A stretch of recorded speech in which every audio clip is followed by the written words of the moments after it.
手相は見ません。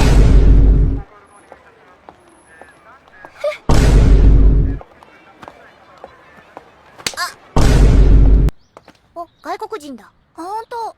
グッモーニング。どうも、こんにちは。のか。ちょっと可愛いと思って生意気ですぜ、親分。やってみろ。日本語わかりませんと言ったはず。算数だが。こ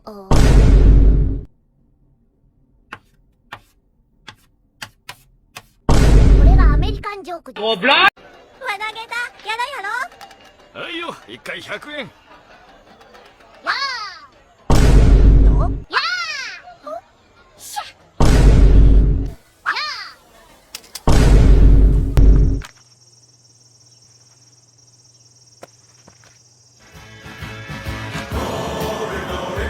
ー